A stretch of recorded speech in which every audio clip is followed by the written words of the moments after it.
Captain Jake Morrison stood on the bridge of the USS Horizon and watched the stars drift by through the main viewport. The ship moved quietly through space on its mission to map new worlds in the Kepler sector. After 3 months of travel, they had found 12 planets that could support human life. Jake felt proud of his crew and their work. They were making history as one of the first ships to explore this far from Earth. The year was 2387, and humanity had finally learned how to travel faster than light. Jake remembered the day 10 years ago when the first ship made the jump to another star system. Now dozens of ships explored the galaxy, looking for new homes for the growing human population. The USS Horizon was one of the newer ships, built specifically for long-range exploration. Jake had commanded her for 2 years and loved every moment of it. Lieutenant Karen Phillips worked at the engineering station, keeping the ship running smoothly. She was one of the best engineers in the fleet and could fix anything that broke. Communications officer Ryan Torres sat at his station, listening for any signals from other ships or from Earth. The rest of the bridge crew worked quietly at their posts, monitoring the ship's systems and scanning for planets. Jake walked over to the science station where Dr. Helen Carter studied data from their latest planet scan. She looked up from her screen and smiled. The planet below had oceans and forests and might be perfect for a human colony. Jake nodded and made a note in the ship's log. Another world added to humanity's growing list of possible new homes. Then, Ryan Torres spoke up from his station. He had detected something strange on his sensors. At first it looked like a small asteroid, but the readings showed it was made of metal and moving in a pattern that suggested intelligence. Jake ordered the ship to move closer for a better look. As they approached, the object grew larger and larger until they could see it was actually a massive ship. It was at least 10 times bigger than the USS Horizon and shaped like nothing humans had ever built. The surface was smooth and dark with strange symbols carved into the hull.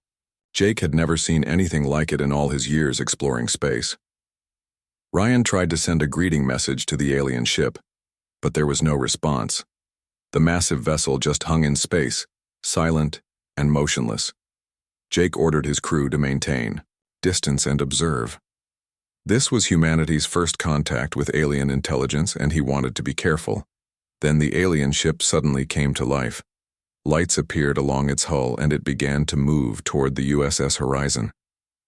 Jake ordered his weapons officer, Lieutenant Danny Brooks, to raise shields and prepare the ship's defenses, but before Danny could react, everything went dark. A strange energy pulse hit the USS Horizon and shut down every system on the ship. The lights went out, the engines stopped, and even the basic life support systems failed. Emergency power kicked in after a few seconds, giving them minimal lighting and air. But the ship was completely helpless. Jake had never experienced anything like it. One moment they were a functioning starship, the next they were a floating metal box. The alien vessel moved closer and attached itself to the USS Horizon with some kind of docking system. Jake heard sounds coming from the airlock as something cut through the hull. He ordered his crew to arm themselves, but their weapons were as dead as everything else on the ship. Aliens entered the bridge through the airlock. They were tall and thin with pale blue skin and large dark eyes. They wore white robes that seemed to glow with their own light. The leader stepped forward and spoke in perfect English, though his voice had a strange musical quality to it. The alien introduced himself as High Commander Veltar of the Zephyrian Collective. He explained that his people had ruled the galaxy for over 10,000 years. Every species they encountered had 2 choices: join their empire as servants or be destroyed. Jake felt his heart sink as he realized what this meant for humanity. Veltar told Jake that humans were young and foolish to think they could explore space without permission. The Zephyrian Collective controlled all travel between stars and all colonization of new worlds. Humanity had broken their laws by leaving their home system without asking for permission first. The alien commander activated a device that showed images of his empire. Jake saw thousands of worlds filled with different alien species, all working as slaves for the Zephyrians. Some looked like humans, others were completely different, but all had the same hopeless look in their eyes. They had given up their freedom to stay alive. Veltar explained that his people were not cruel, just practical. Species that joined the collective were protected and allowed to live. Those that refused were eliminated to prevent them from becoming a threat later. It was simple and efficient and had worked for thousands of years across the entire galaxy. Jake asked what would happen to humanity. Veltar smiled, but it was not a warm expression. He said that humans would have 7 days to decide their fate. The Zephyrian fleet was already moving toward Earth and would arrive soon. Humanity could surrender and become part of the collective, or they could fight and be destroyed completely. The alien commander showed Jake images of his fleet. Thousands of ships moved through space toward the human home system. Each ship was larger than anything humanity had ever built. Jake realized that Earth's entire navy would be like toys compared to this armada. Veltar told Jake that he would be taken to the Zephyrian flagship to witness the choice humanity would make. The other crew members would remain prisoners on their own ship. As the aliens escorted Jake away, he looked back at his crew and tried to give them hope, but inside he felt only fear for the future of his species. President Robert Clark sat in the emergency meeting room deep beneath the White House and stared at the message that had arrived from Captain Morrison. The words seemed impossible to believe, but the video evidence was clear. Aliens had found humanity and given them an ultimatum that would change everything forever. Around the large table sat the most important people in human government and military. Admiral Paul Harrison commanded Earth's Space Navy, all 47 ships that represented humanity's best defense. General Andrew Davis led the planetary defense forces that protected Earth and the other human colonies. Dr. Helen Carter, Earth's top expert on alien life, had been rushed back from her research station to help analyze the threat.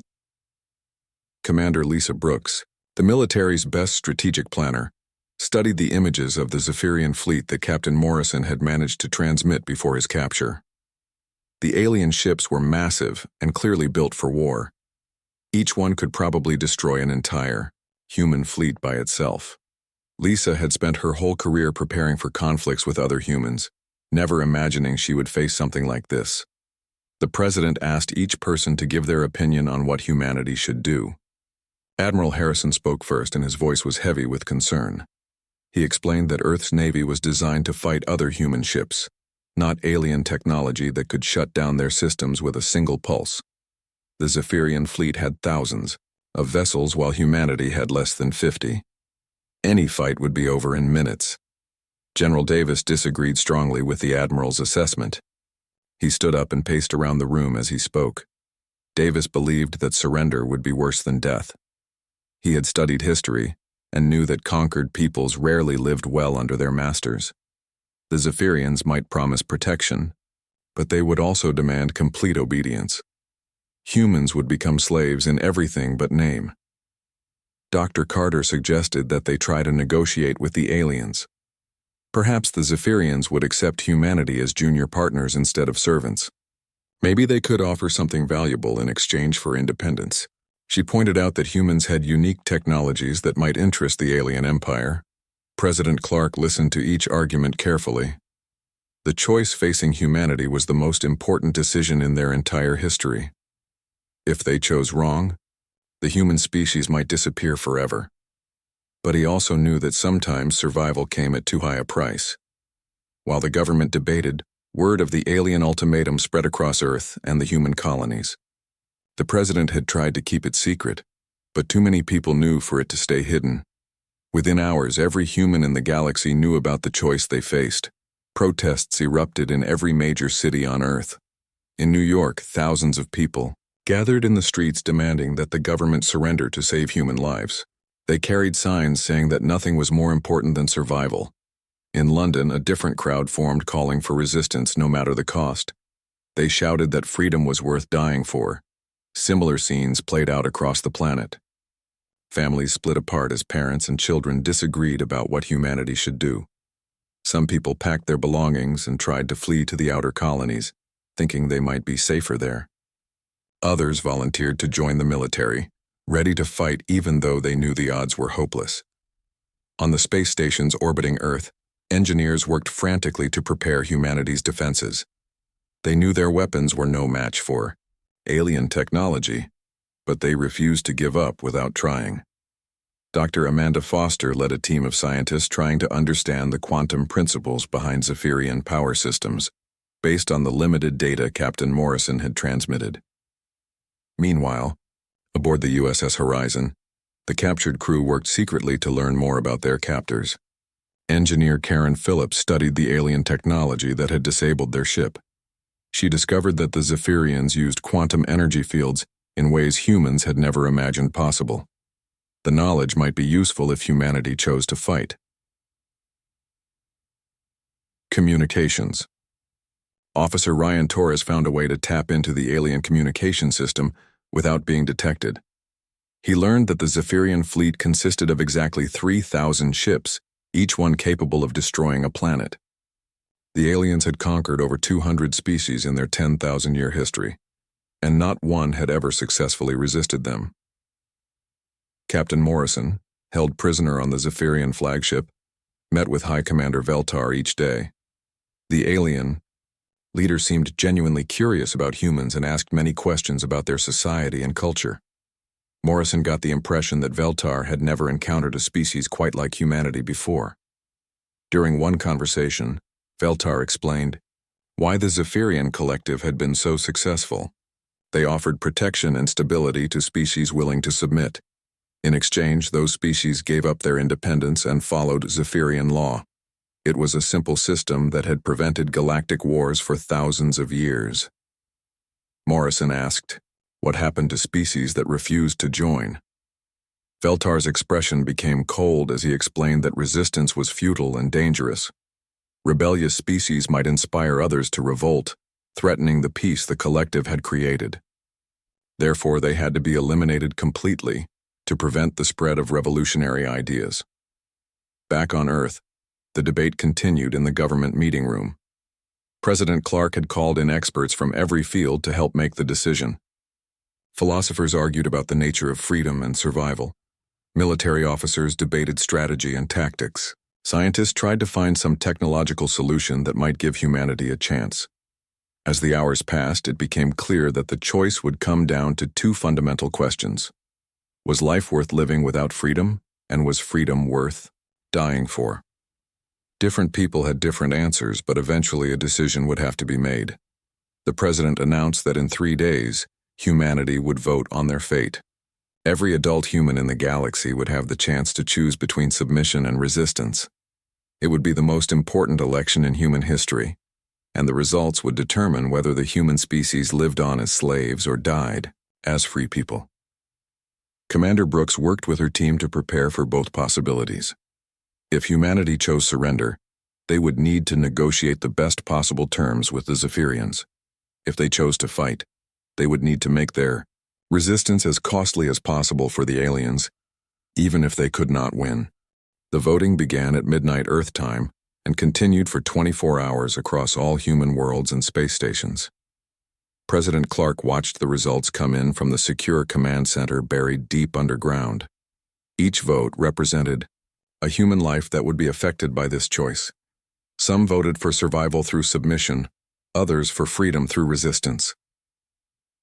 Commander Lisa Brooks stood beside the president as the numbers updated every few minutes.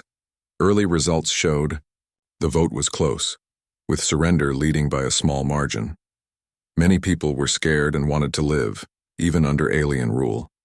But as votes came in from the outer colonies and military bases, the numbers began to shift toward resistance. Dr. Amanda Foster worked without sleep in her laboratory, racing against time to find some weakness in Zephyrian technology. Her team had studied every piece of data transmitted by Captain Morrison's crew. They discovered that the aliens used quantum energy in ways that violated human understanding of physics, but perhaps those same violations could be exploited.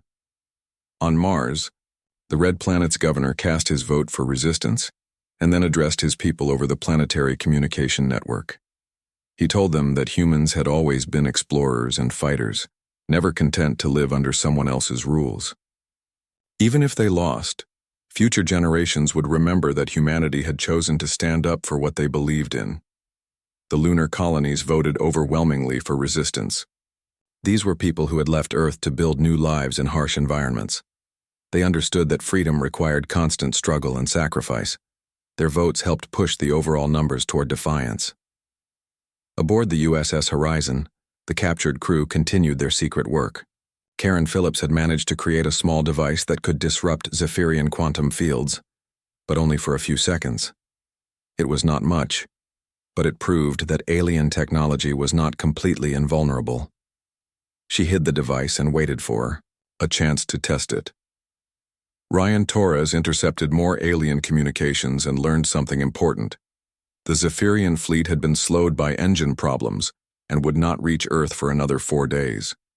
This gave humanity extra time to prepare, though it also meant more waiting and worry for everyone involved. Captain Morrison met again with High Commander Veltar on the alien flagship. The Zephyrian leader seemed surprised that humans were taking so long to decide. Every other species had made their choice within hours of receiving the ultimatum. Veltar wondered if humans were simply too primitive to understand the seriousness of their situation. Morrison explained that humans valued individual choice and democratic decision-making. Each person had the right to vote on matters that affected their life. Veltar found this concept strange and inefficient. In the Zephyrian collective, leaders made decisions and everyone else followed orders. It was simpler and faster than asking millions of people for their opinions. The alien commander showed Morrison more images of species that had joined the collective. They lived in clean cities and had all their basic needs met. There was no war, no crime, and no suffering. But Morrison noticed that there was also no art, no music, and no signs of individual creativity. The people in the images looked healthy, but empty, like they had lost something essential about themselves. Back on Earth, the final votes were being counted. President Clark felt the weight of history on his shoulders as he prepared to announce the results. Whatever humanity chose, he would have to live with the consequences for the rest of his life, however long or short that might be. The vote was closer than anyone had expected. 67% chose resistance, 33% chose survival through submission. It was not the overwhelming mandate for either choice that Clark had hoped for, but it was clear enough. Humanity would fight for their freedom, even against impossible odds. Admiral Harrison received orders to prepare the fleet for battle. He felt sick knowing that he was sending good people to their deaths, but he also understood why the choice had been made.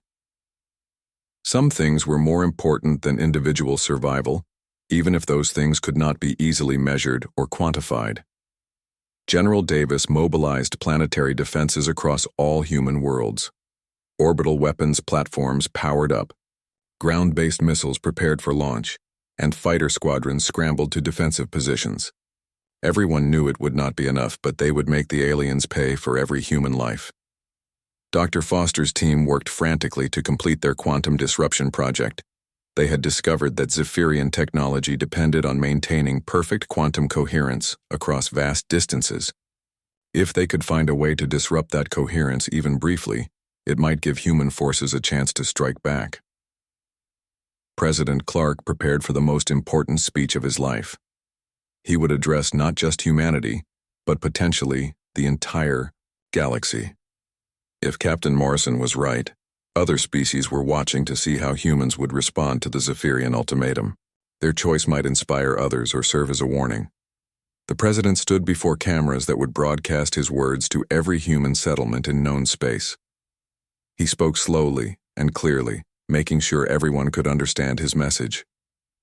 He began by acknowledging the fear that everyone felt, but then he talked about the values that made humans special. Clark explained that throughout human history, people had faced impossible choices between safety and freedom. Sometimes they chose safety and lived to regret it. Other times they chose freedom and died for it. But those who died for freedom were remembered forever, while those who gave up freedom for safety were eventually forgotten. He announced humanity's decision to resist the Zephyrian ultimatum.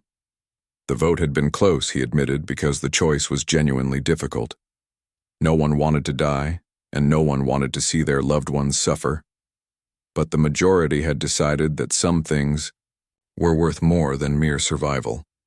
The president's final words became famous throughout the galaxy in the years that followed. He said that humanity had learned there were things worth more than existence itself. Today, they chose to live free or die trying. They would not kneel before any master, no matter how powerful, because freedom was not something that could be given or taken away by others. High Commander Veltar received humanity's response while his fleet continued toward Earth. For the first time in thousands of years, a species had rejected the collective's offer of protection. He felt something he had not experienced in centuries, a mixture of surprise and what humans might have called respect. The alien commander contacted his superiors to report this unusual development. The collective's High Council was disturbed by the news. If humanity's defiance inspired other species to rebel, it could threaten the stability they had maintained for 10,000 years. They ordered Veltar to make humanity's destruction swift and complete, leaving no survivors who might carry their rebellious ideas to other worlds. The Zephyrian fleet emerged from hyperspace at the edge of the solar system like a dark storm cloud, blotting out the stars. 3,000 alien warships arranged themselves in perfect formation, their hulls gleaming with an otherworldly light. Admiral Harrison watched from the bridge of the USS Defiance as his sensors tried to count the enemy vessels, and failed because there were simply too many. Admiral Harrison commanded humanity's entire space navy from his flagship. 47 ships against 3,000 seemed like a joke, but his crews were ready to fight anyway. They had spent the last few days saying goodbye to their families and preparing for a battle they knew they could not win. Some had written letters to be delivered to their children if they survived. Others had recorded video messages for future generations to remember them by. The human fleet formed up between Earth and the alien armada. Each ship was small compared to the Zephyrian vessels, but they represented the best technology humanity could build. The USS Defiance led the formation, followed by heavy cruisers, destroyers, and fighter squadrons. Every weapon was charged and every shield was at maximum power. Dr. Amanda Foster worked in her laboratory aboard the science ship USS Discovery, one of the vessels in the human fleet. Her quantum disruption device was finally complete, though. She had no idea if it would actually work against alien technology. The device was small enough to fit in her pocket, but it represented months of desperate research and humanity's only hope of fighting back. High Commander Veltar stood on the bridge of his flagship and studied the human formation. The small fleet looked pathetic compared to his armada, but something about their positioning suggested they intended to actually fight rather than surrender. He had seen this kind of hopeless bravery before in other species, though none had ever chosen death over submission after seeing the size of his fleet. The alien commander opened a communication channel to the human fleet and offered them one final chance to surrender. His voice carried across space to every human ship, calm and reasonable, explaining that resistance was pointless and would only lead to unnecessary suffering. The collective did not enjoy destroying entire species, but they would do so if forced. Admiral. Harrison responded for all humanity. His voice was steady as he told the alien commander that humans had made their choice and would stand by it. They knew they could not win, but they would not surrender their freedom without a fight. If the aliens wanted to destroy humanity, they would have to pay a price for it. The battle began when the Zephyrian fleet fired their quantum pulse weapons simultaneously. The energy wave that had disabled the USS Horizon now struck the entire human fleet at once. Most of the ships went dark immediately, their engines failing and their weapons shutting down. But a few vessels had been modified with Dr. Foster's quantum shielding and remained operational. The USS Defiance was one of the ships that survived the first attack. Admiral Harrison ordered his remaining vessels to charge directly at the alien fleet, firing every weapon they had. Human missiles and energy beams struck Zephyrian shields and did almost no damage, but they kept firing anyway. Dr. Foster activated her quantum disruption device and aimed it at the nearest alien ship. For a few seconds, the massive vessel flickered, and its weapons stopped firing. The disruption was brief, but it proved that Zephyrian technology could be affected by human science. Foster began working frantically to create more devices and extend their range. Aboard the USS Horizon, the captured crew felt their ship shake as the battle raged outside. Karen Phillips had been waiting for this moment and activated the small disruptor she had built. The device shut down the alien systems holding them prisoner for just long enough to let them escape their cells and reach the ship's communication array. Ryan Torres sent out a desperate transmission on all frequencies as explosions lit up space around them. His message was not meant for other human ships but for any alien species that might be listening. He broadcast news of humanity's choice to fight rather than surrender, and proof that Zephyrian ships could be damaged by determined resistance. The signal spread across the galaxy faster than light, carried by quantum communication networks the aliens themselves had built. On dozens of worlds throughout the Zephyrian collective, oppressed species received the transmission and learned that someone had finally chosen to fight back against their masters. Captain Morrison broke free from his guards during the confusion and made his way to the bridge of the alien flagship. He wanted to see High Commander Veltar's face when the alien leader realized that his empire's reputation for invincibility had been shattered forever. The message his crew had sent would inspire rebellions across the galaxy. The human fleet was being destroyed ship by ship, but each vessel fought until its last weapon was exhausted and its hull was breached. The USS Defiance rammed an alien cruiser in a final desperate attack, taking both ships down in a massive explosion. Admiral Harrison died at his post, but his sacrifice damaged one of the most powerful vessels in the Zephyrian fleet. Fighter pilots launched suicidal attacks against alien warships, knowing their small craft could not penetrate enemy shields, but hoping to at least distract the enemy gunners. Ground-based missile batteries on Earth and Mars fired everything they had at the alien fleet, adding their voices to humanity's defiant roar. Dr. Foster's quantum disruption technology began to spread through the human fleet as other ships received her broadcast instructions. More alien vessels started to flicker and lose power temporarily. The effect was still too brief to allow human weapons to penetrate their defenses, but it showed that the aliens were not as invincible as they claimed. High Commander Veltar watched his fleet slowly grind down human resistance and felt something he had never experienced before. Previous species had either surrendered immediately or been destroyed in minutes. But humans kept fighting for hours, forcing his ships to work for every victory. Several Zephyrian vessels had actually been damaged or destroyed in the process. More troubling was the message that had been broadcast across the galaxy. Veltar's communications officers reported receiving signals from dozens of worlds where subject species were beginning to question Zephyrian authority. The mere fact that someone had chosen to resist was inspiring others to consider rebellion. Captain Morrison reached the bridge of the alien flagship and confronted Veltar directly. The human captain was bleeding from injuries suffered during his escape, but his eyes burned with defiance. He told the alien commander that humanity's choice would echo across the stars long after the last human was dead. Veltar looked at Morrison with something approaching respect. In 10,000 years of conquest, no species had ever managed to damage the collective's reputation the way humans had in just a few hours. Their resistance would be remembered, and that memory would weaken Zephyrian control throughout the galaxy. The battle continued to rage as more human ships fell to alien firepower. But across the galaxy, the seeds of rebellion had been planted. Species that had submitted centuries ago began to remember what freedom meant. The day humanity chose defiance over survival was becoming the day the galaxy began to change. The galaxy erupted into chaos as species across hundreds of worlds received Ryan Torres's transmission and learned that the mighty Zephyrian collective could be resisted. On the mining world of Kepler Prime, the Altarian workers who had served as slaves for 3 centuries suddenly stopped their machines and looked up at their overseers. On the ocean world of Tidal 7, the aquatic deep swimmers began to remember songs of freedom their ancestors had sung before the conquest.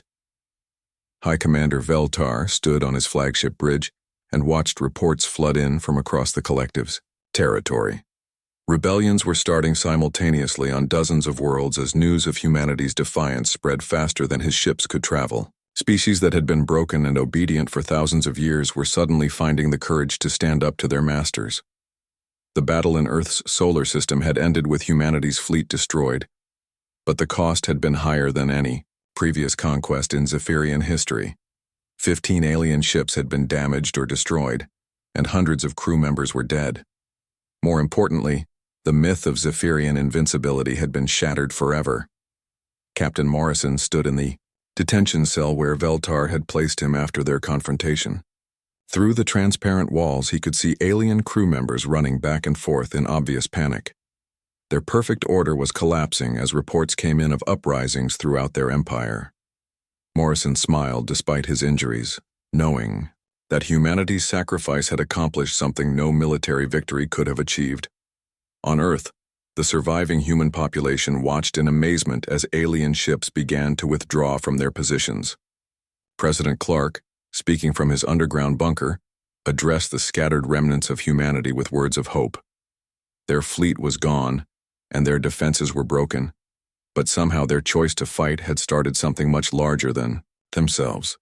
Dr. Amanda Foster, one of the few survivors from the USS Discovery, found herself rescued by a Zephyrian patrol ship whose crew had decided to defect. The aliens who saved her explained that they belonged to a species conquered centuries ago and had been forced to serve in the collective's navy. News of human resistance had reminded them of their own lost freedom and inspired them to rebel.